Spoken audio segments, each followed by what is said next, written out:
Enduro was late to our racing radar, but it made a massive impact. So now every reputable off-road brand is providing an Enduro bike these days. So here's the hottest for 2023. If you're new to the channel, don't forget to subscribe and also hit the little bell for extra notifications.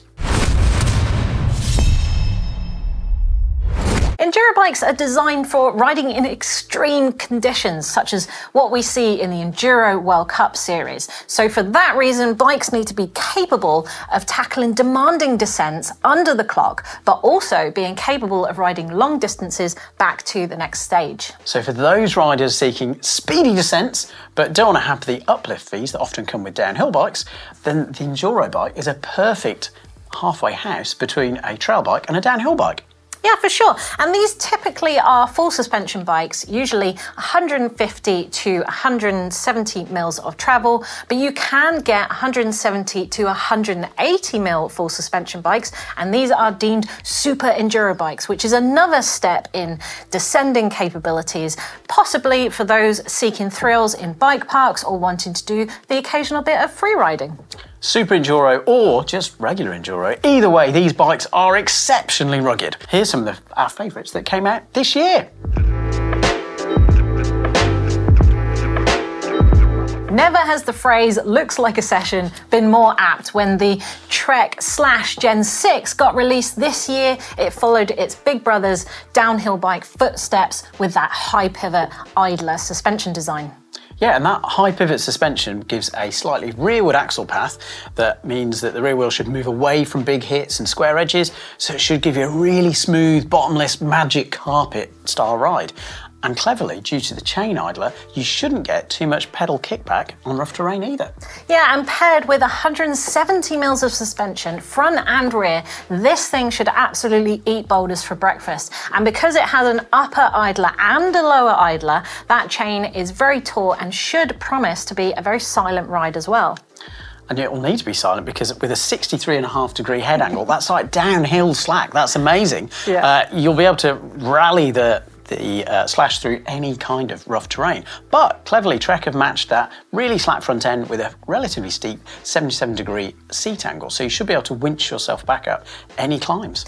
Yeah, and it does come with size-specific geometry as well, so all riders at all sizes should feel centered no matter what size they choose. And there's also a flip chip in there that adjusts the progression of the suspension to your tastes as well.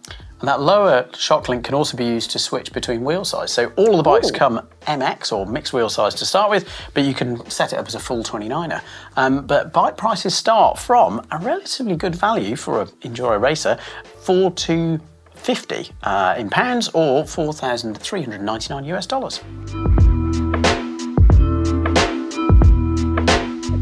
Commencal are well known for premium alloy frames, and the version 5 Meta that came out this year is no exception for their Enduro bike. Using a new suspension design called the Virtual Contact System, it's a twin-link floating pivot design. And with 150 mils of suspension, it may be on the shorter side of the Enduro suspension spectrum, but that doesn't seem to have caused any issues for the racers that we've seen on the Enduro World Cup circuit over the last 2 years. And I would suggest that this bike is for the riders who want to have more of a play on trails rather than to dull them. Commencal is considered a premium brand, and that's thanks to being advocates of alloy and to being direct to consumer. The Meta V5 in its pro level spec will set you back just over £5,000, and that's including the T-type electronic gears and full factory suspension. In some cases, that can be like half the price of its competitors. Yeah, for sure. But to start off with, you can spend £2,835, 3,700 euros, or $3,200 US.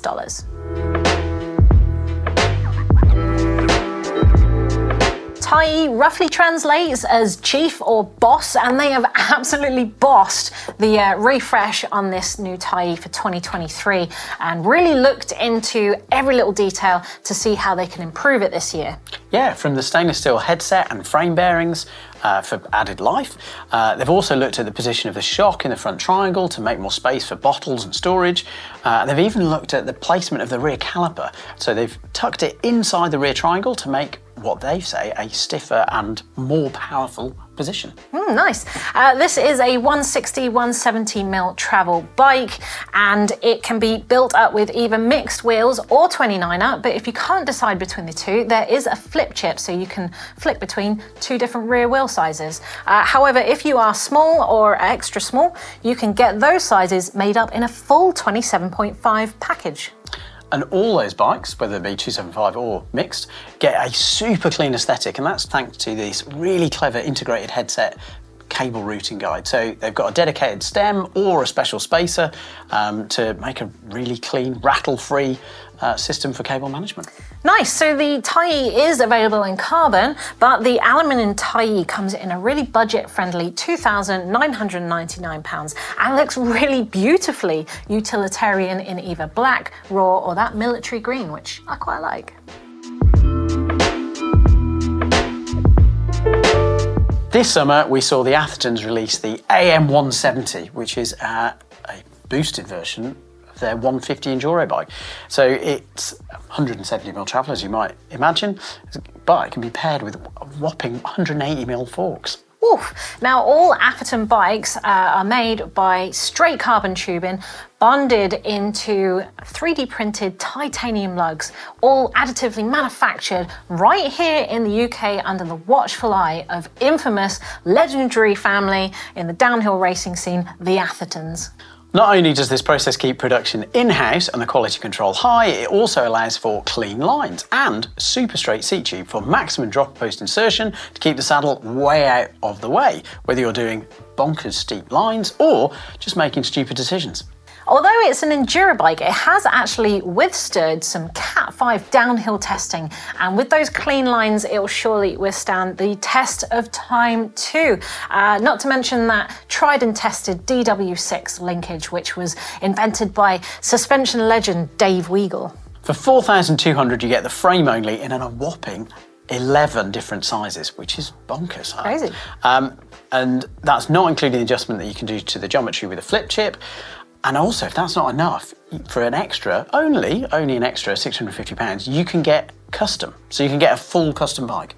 So you can put in the measurements, your sort of like arm length, your leg length, your torso length, all these different dimensions, and the Athertons will work with you to make a complete custom bike, which is pretty amazing for a tailored ride. Yeah, and legend has it, it was tailored for the man himself, the man Dan. Yeah. Dan Atherton, who former four-cross winning brother, but also the man lives on a very aggressive hill in Wales, so I think that speaks the intentions of this bike.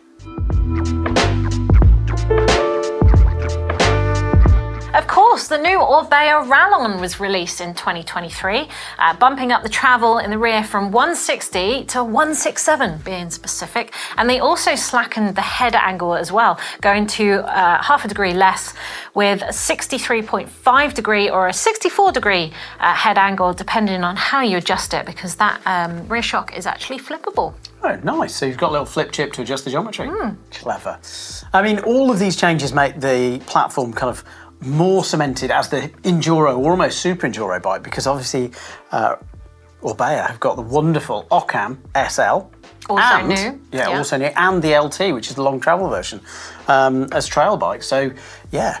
Very interesting. Indeed, yeah, they've also reworked the suspension just a little bit. I mean, it's obviously a favourite amongst many people already, so they haven't gone to town with it, but they have made the suspension slightly more progressive, and they've given it a slightly more rearward axle path as well, which is very trendy right now. Yeah, it is, and useful on the trail. Yeah, you're right. Another thing that's useful on the trail is long travel or long dropper posts. If you're big, not like us. Yeah, exactly, yeah. If you like big, we couldn't cope with it. But you can cope with it on the Rallon. It's got a 200mm dropper post on the XL.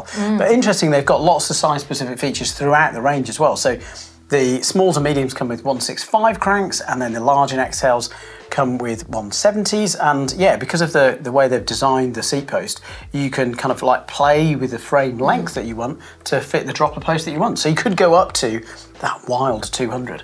Obviously not for our little legs, but if you're in need of a long dropper post, the Rallon is clearly an option you should look at. Yeah, and that standard clearance is definitely something I'm into.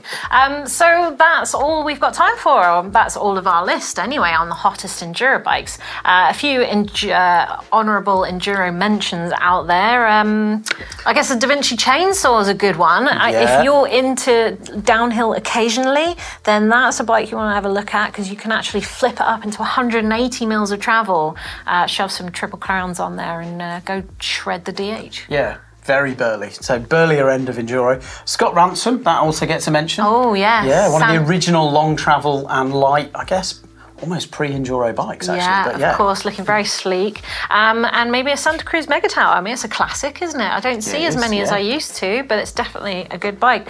But why don't you let us know what you think is the hottest Enduro bike, whether it got released this year or not? Let us know down in the comments below.